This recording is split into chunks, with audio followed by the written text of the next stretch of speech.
Un tema aparte, vamos a hablar la próxima semana, que es impacto económico, social y ambiental. ¿Está bien? Y a la vez, en este caso también les voy a indicar cómo hacer la redacción de una patente en un artículo científico. De esto sí tengo bastantes ejemplos, ya incluso hay diapositivas que sí las he visto ahorita. ¿Ya? El detalle está que cuando hablamos de la redacción del artículo científico, se van a enfocar en este caso, no van a hablar de todo el planeamiento del proyecto, porque el planeamiento es lo que ustedes han realizado para hacer esta experimentación. Acá se van a trabajar ya en base a los resultados obtenidos durante la experimentación. Es decir, para hacer en este caso la patente de un artículo científico, nos vamos a basar en los formatos que te alcanza la Universidad Continental, de acuerdo a sus lineamientos que ellos tienen. ¿Ya?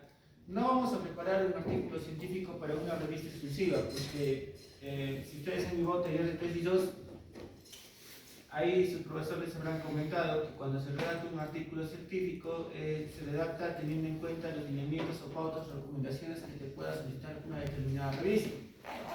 ¿Cierto?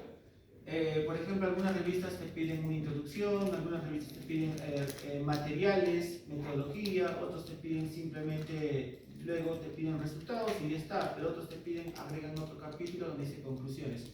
Y cada párrafo que tú presentas, acá sí voy a ser muy disciplinado, te da una idea diferente. Y eso ya les voy a explicar la próxima semana. ¿Ya? Yo les voy a pasar la clase también terminando los materiales que la universidad te alcanza para patente y artículo científico, lo van revisando. La próxima semana yo les voy a decir, oye, cómo plantear cada uno de ellos, de qué manera redactar, qué ajustes hacer o desajustes hacer. No espero, desde ya les digo que el artículo científico sea redactado para una revista científica. La idea es que ustedes tengan las pautas y lineamientos en caso todavía no hayan redactado un artículo científico. Y me presenten lo más importante, ¿no? Los resultados también. ¿Ya? ¿Está bien? Con eso prácticamente cerrando. Esta parte donde dice gestión y equipo de lecciones aprendidas, eso ustedes lo ven, esta parte yo no lo explico, porque ya les voy avisando. ¿Ya? Esto ya es parte del informe final. Esto yo les voy a revisar en su informe final, es decir, en la semana 15, ¿ok? Donde ustedes van a hablarme acerca de la organización y desempeño que tuvieron el equipo. ¿Ok? Si tienen que evaluar ustedes tres cómo fue, y también las lecciones aprendidas se involucró en el mismo durante este proceso de aprendizaje. Aquí no me refiero a las lecciones aprendidas y el desarrollo del informe, sino a ustedes como equipo. Esta parte que está acá no les voy a explicar, ustedes la hacen. Ya, eso no, desde ya les estoy avisando. ¿Ok? Muy bien. Entonces, resultados y discusión. Antes de avanzar, ¿qué es un resultado?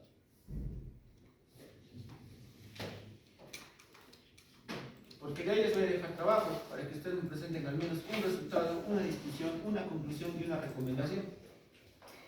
¿Qué es un resultado? La deliberación de una idea. ¿Cómo? La deliberación de una idea o de un proceso. Ya, la deliberación de una idea. Ok, ¿qué más es un resultado? ¿Qué opinan aparte de lo que comenta Jorge?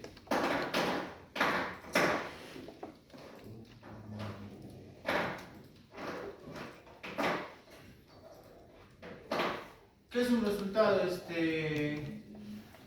William? Dije, podría ser también el resultado se logra después de llevar pasos a seguir.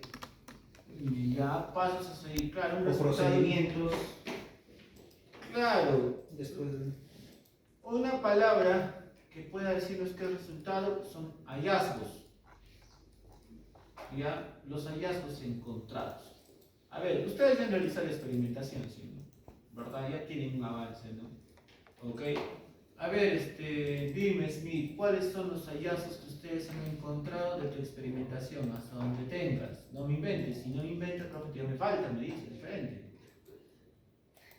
¿Cuáles son los hallazgos? No, todavía no hemos hecho experimentaciones que funcionen. Todo está armado.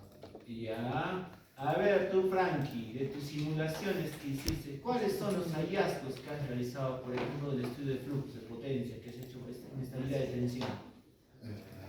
Dices que los hemos tratado de 2024 y 2025 resistente estable Ya. en diferentes barras, pero algunos transformadores están superando ya su cargabilidad por las demandas.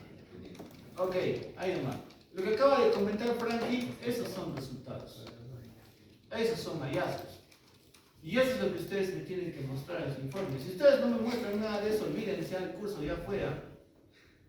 Desde ya les aviso. ¿No? Y eso es la experimentación que ustedes han realizado. A ver, Jorge, ¿qué hallazgos has encontrado hasta ahora? ¿Has hecho algunas pruebas, has hecho algunas mediciones o todavía no? Claro, en cuanto a nuestro prototipo, cuando hicimos las primeras mediciones, encontramos que hay un voltaje más elevado que de lo que hay dentro del proceso que estuvo ya la planta creciendo. Por ejemplo, cuando plantamos, la planta ya estaba en la etapa de sus primeras hojas, entonces ya estaba lista como para ser trasplantada. Entonces ahora, digamos, cuando ya está creciendo, su voltaje no ha disminuido velozmente, pero sí se ha mantenido ya más estable. Ok, ese es un buen hallazgo, lo que acaba de hablar. ¿Qué hallazgos has encontrado, Alfredo, en la patente que has realizado? Todavía no me realizado pruebas todavía. Tú, señor, dime. Todavía no hemos realizado la medición porque necesitamos Marketing. la fibra y el panel que no lleva. ¿Tú, Iván? Todavía Inge porque estamos en proceso de construcción. Ya, me falta la pizza, dice. No hay pincel. Oigan, señores, así como estamos, van a probar el grupo de Jorge y de Frankie, nomás, no es broma. Ya nos dan esa jalada. Ya, sin piedad, yo les dije, yo les he dado paciencia, todo, pero yo quiero resultados. O sea, si no, esas 6 personas nomás que son de ese grupo, probarán los demás, nos vemos el próximo semestre. Ya, desde ya les aviso, acá voy a ser un poco más duro. Si no hay resultados, no hay pruebas, que afuera. Ahí lo dejamos. Ya de nada va a servir todo el esfuerzo que han realizado hasta ahora. ¿Ok? Entonces, los resultados normalmente está bien. Ustedes, por ejemplo, cuando han aprendido tesis, ya, a ver, y eso quiero dejarles claro desde ya para que se enfoquen bien. ¿Está bien? Ustedes normalmente, para hacer la recolección de datos, estoy seguro que ustedes han hecho esto, ¿verdad? Ustedes han incluido un conjunto de técnicas, ¿verdad? Está bien. ¿Qué es una técnica? ¿Qué es una técnica, Román? Es un método. Es un modelo.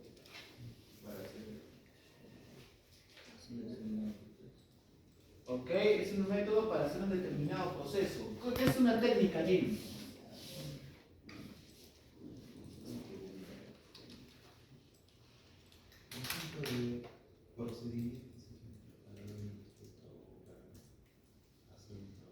Ya, les ayudo un poco.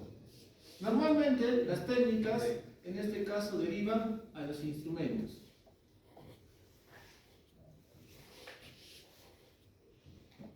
Algo sencillo para empezar, recordando su curso de tesis, ¿ya? Porque eso tienen que saber ustedes, ya.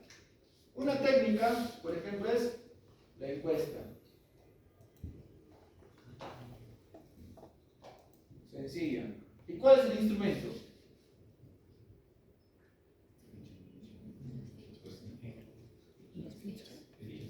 El cuestionario. Entonces, es el cuestionario.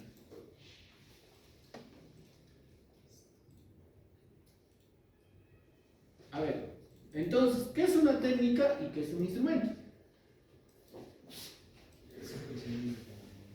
A ver, va empezando. Mientras ahora todos tienen que anotar.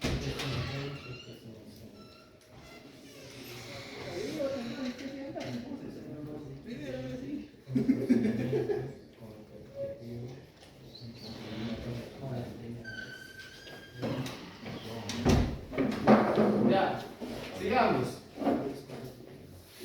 Si la técnica es la encuesta y el instrumento es el cuestionario, ¿qué es la técnica? La técnica vendría a ser, como ustedes decían, es un conjunto de procedimientos para recolectar información en este caso. ¿No? Pautas, procedimientos a seguir para recolectar información. Ahora, si hablamos de la encuesta, ¿qué es la encuesta? No me digan que es el cuestionario, porque estaríamos hablando mal. Instrumento. No. El cuestionario es eso. Porque el instrumento es el medio con el cual yo recopilo información. Entonces, partamos por lo más fácil. ¿Qué es el cuestionario? Vendría a ser un conjunto de preguntas ordenadas para recopilar información. Entonces, ¿qué es la encuesta?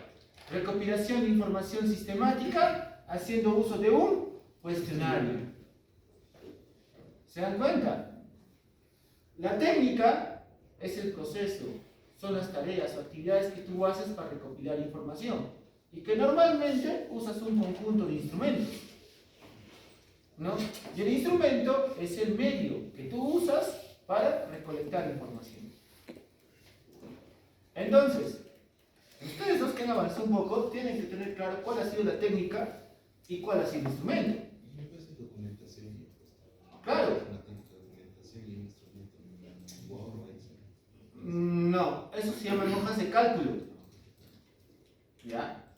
Por ejemplo, otra fácil, para que recuerden. Si yo les digo que la observación es una técnica, ¿cuál sería el instrumento? Ficha. ¿Sí? Es una ficha de observación, pero se llama ficha de observación. ¿No? Ok, en ingeniería, en el cual nosotros estamos, también usamos distintas técnicas e instrumentos. Por ejemplo, si yo digo un instrumento acá, para que recuerden, uso por ejemplo un osciloscopio, que es un instrumento, ¿sí? ¿Cierto? Es un instrumento que yo uso para recopilar información, ¿verdad? Ok, ¿cuál vendría a ser la técnica?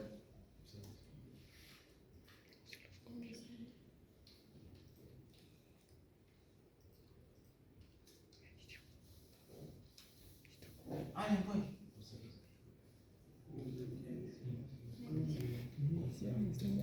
Eso se llama mediciones directas. Ah, pues señores, ¿qué ha pasado? ¿Qué ha pasado, Barbie? ¿Me has llevado a taller de tesis? ¿Ah? Estas cosas tienen que tenerlo claro. Preocúpense, si han llevado a taller de tesis, están ahí, no sé nada. Preocúpense. Ok, entonces, lo que yo necesito es que ustedes me definan su técnica y sus instrumentos. Y normalmente, en la matriz de operacionalización, como presentó Jorge o presentaron algunos grupos, existe su técnica para cada indicador.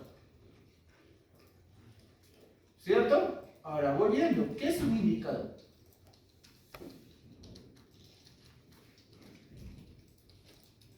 ¿Qué es un indicador?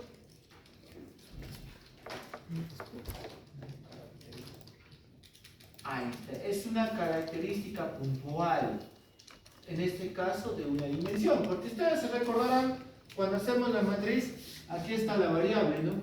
Le ponemos la variable x, esto de acá se descompone ¿en qué? ¿En qué? En dimensiones, ¿no? Dimensión 1, dimensión 2, dimensión 3. Y esto se descompone todavía en indicadores, ¿no? Indicador 1, indicador 2, indicador 3 y así sucesivamente, ¿no? Un indicador en sí es una característica, un atributo puntual acerca de una dimensión. La dimensión nosotros lo tomamos como un elemento parte para poder comprender y estudiar mejor a la variable. Estamos recordando conceptos que ustedes saben, ¿ok? Entonces, ¿por qué les menciono esto? Porque los resultados que nosotros hemos obtenido, los hallazgos que hemos obtenido, que hemos hablado tipos de hallazgos con el ejemplo de sus compañeros, normalmente se muestran mediante el uso de distintos instrumentos que tú has aplicado, ¿no?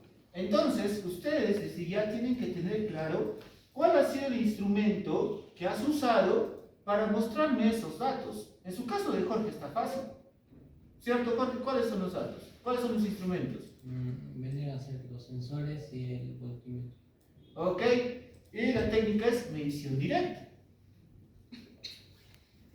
¿cierto? Medición indirecta. Ok, ¿cuándo es una medición indirecta?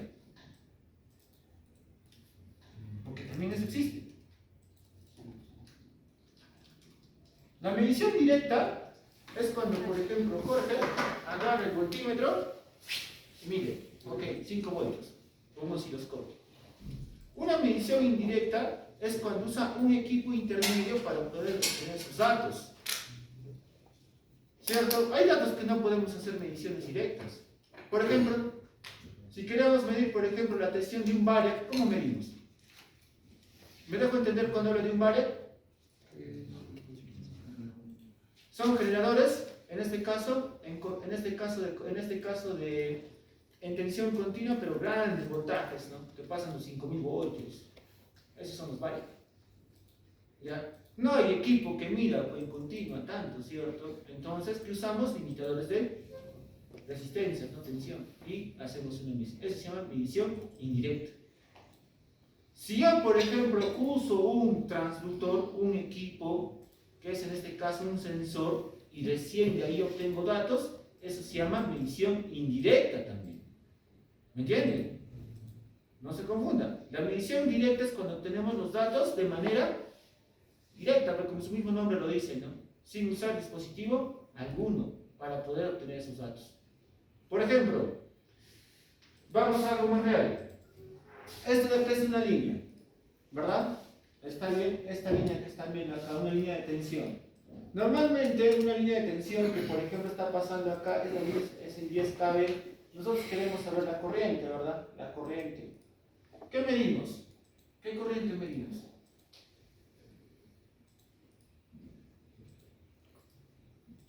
¿Qué tipo de corriente medimos, muchachos?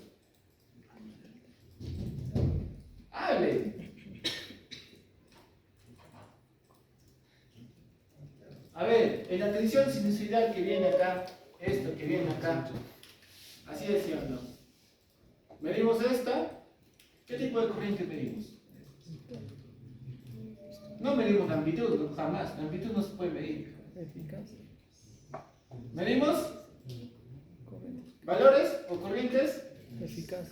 Eficaz. ¿Y dónde está el valor eficaz acá?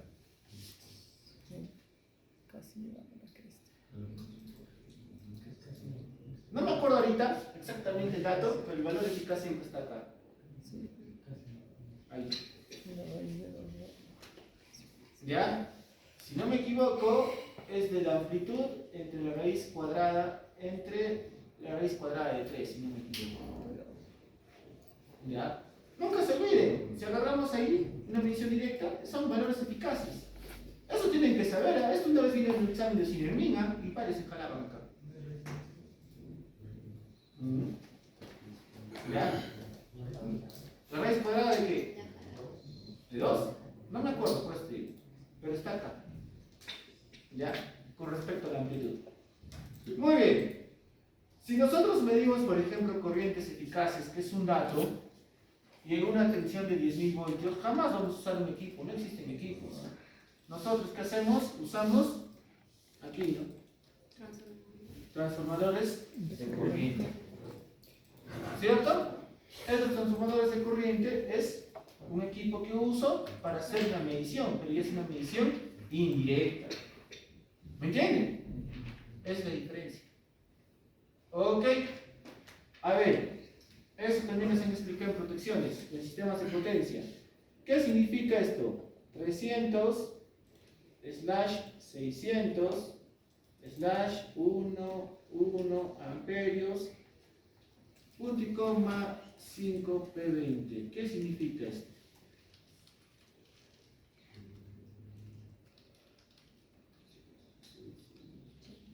¿Qué es este dato? ¿Qué es este dato que están acá? ¿Qué es? Un rango. El rango. ¿Qué es? La capacidad, ¿no?, que tiene para medir, ¿no? Mide hasta 300 o hasta 600, ¿no? Pero cuando ven acá 300 o 600 significa que el transformador puede medir ambos, sino que el transformador o bien lo anclas a 300 o bien a 600, es como si cambiaría su taco, por decirlo así. Este de acá que es 1,1, es la medición en el lado secundario. Es decir, si tú mides acá 300, acá va a salir 1 amperio. Si acá mides en este caso 150 amperios, acá va a salir 0.5 amperios, ¿cierto? ¿Ok? ¿Y qué es esto de acá? Relación de transformación. No, no es protección. 5%, 5 es el caso del error. ¿Y 20? ¿Qué significa? Que este transformador te garantiza un error del 5% hasta 20 veces la corriente nominal. Eso significa ese dato. ¿Ok? ¿Por qué les estoy explicando esto? Porque cuando ustedes me muestren la datasheet de sus equipos, yo les voy a preguntar, ¿a qué significa esos datos que estás poniendo? Tú tienes que saber entenderlo. Al menos los datos principales, ¿cierto? Si me pones algo que no sabes, ¿cómo? O sea, ¿en qué estamos? No comprendes el sistema. ¿Ok? Desde ya les aviso, revisen la información que ustedes pusieron en su diagrama unifilial. ¿Qué significan las características de cada componente? ¿No? Esto sí ya les he explicado y espero que no se hayan olvidado. ¿Qué significa si, por ejemplo, dice 170 kV? Nivel de protección. Es minúsculo, ¿no? Así. ¿Qué es? Es el nivel de protección. Es el aislamiento externo. ¿Ok? ¿Qué es el 170 kV? Ustedes, por ejemplo, eso les han explicado también en sistemas de potencia o en alta tensión, supongo. Es un transformador, ¿cierto? Acá, ¿no? Y aquí dentro de esto están los arrollamientos del transformador. Aquí está el bushing, ¿no? El bushing. ¿No? Aquí está el bushing. ¿No? ¿Ok? Pregunta, ¿dónde está el aislamiento externo? ¿En qué parte de ese transformador?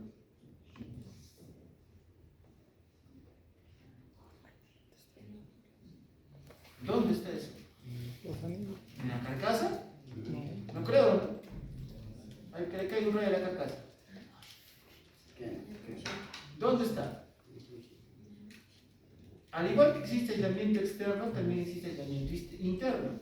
¿Dónde está el externo? En los anillos. Aquí, pues, en el bushing. Esto es. Y el interno es esto, la bobina. Es esto. O sea, un transformador por sí mismo, si no existiría esto, podría protegerse, ¿no? Contra sobrecargas. Pero ¿qué implica eso? Que eso tendrías que hacerlo más robusto, más grande. Y económicamente no es viable. En sí hay estudios antes que decían que los transformadores no necesitan los bushings. Sí, un transformador puede haber, en este caso sin bushing, lo puedes meter de frente a la energía, funcionaría. Pero tendrían que ser más robustos para, en este caso, aguantar las sobretensiones. ¿Me entiende? Pero como no es económicamente viable, ahí nace la necesidad de poner los aisladores. Para que nunca se olviden, el aislamiento interno es como si fueran ustedes mismos, su cuerpo. Y el aislamiento externo es como si fuera un chaleco antibalas, que hace más resistente. ¿Me entienden? Eso es. ¿Ok? Entonces, esto es importante. ¿Ya? Estoy resaltando esto para que ustedes me sepan explicar qué significa cada dato de sus componentes o elementos que ustedes están instalando, están montando. Tú me dices un motor de ciertas características. A ver, señor, explícame. ¿Cuál es el tipo de conexional de devanado? ¿Qué tipo es? ¿Por qué es jaula de ardilla? ¿Doble jaula de ardilla? ¿Cuánto es la potencia de rotación? ¿El torque? ¿Por qué ese torque es considerado para tu motor? Eso me tienen que explicar. ¿Ok? Vayan averiguando. ¿Ok? Muy bien. Vuelvo acá. Entonces, esto lo borro porque me he salido del tema.